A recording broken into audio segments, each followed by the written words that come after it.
slave ships made roughly 39,000 voyages from Africa to the Americas. They were instrumental to the birth of commerce and wealth in the New World. Few cared about the millions of African men, women, and children shipped across the Atlantic to fuel that commerce with their labor in the largest forced migration in human history.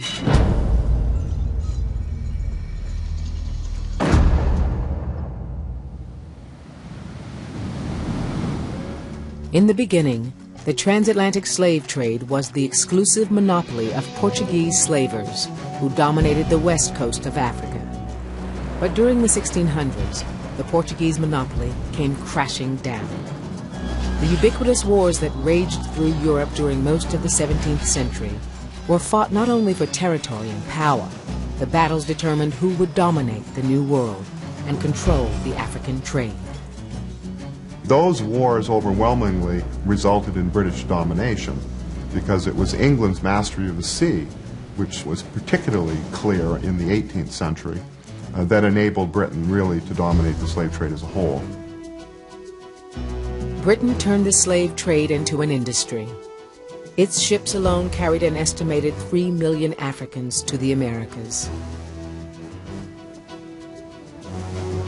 But there was still plenty of opportunity for France, the Netherlands, and virtually every other major country in Europe to take part in the trade.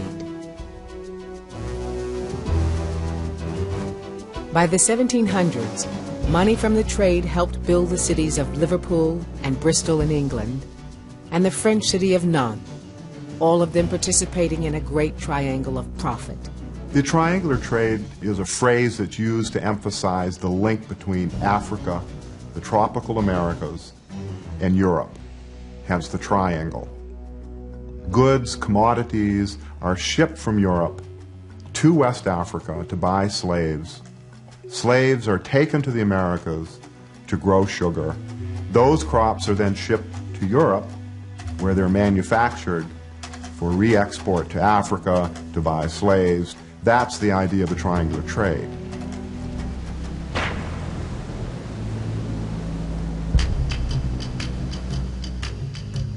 The responsibility of transporting hundreds of Africans to slavery in the Americas rested solely on the shoulders of the slave ship captains.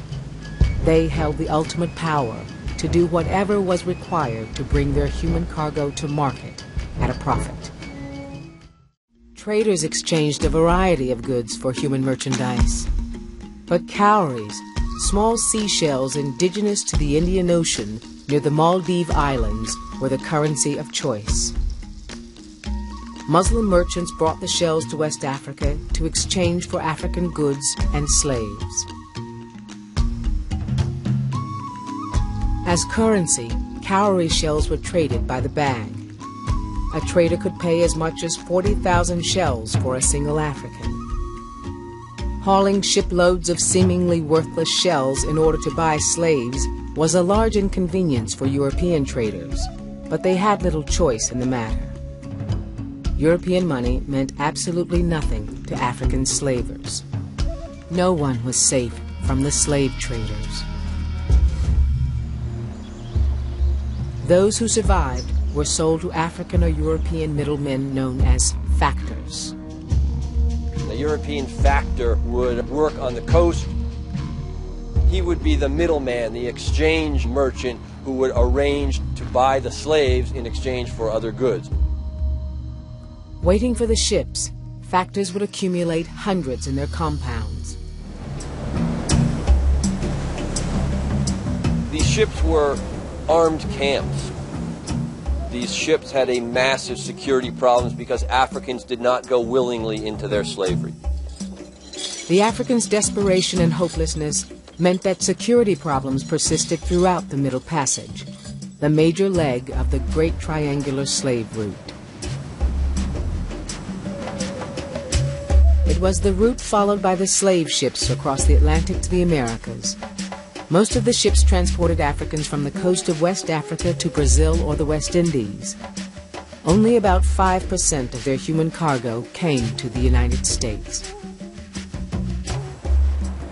A typical slave ship could make the Middle Passage in 5 to 12 weeks. For the traders, the formula was simple: cramming as many Africans as possible into a ship and then delivering them to market alive equaled the greatest possible profit. The British slave ship Brooks broke all known records in tight packing by jamming 609 Africans in a ship meant to hold 300. Some scholars now believe that whether a ship was loosely or tightly packed made no appreciable difference in the Africans' mortality rates. No one will ever know how many Africans died during the savagery that was the Middle Passage.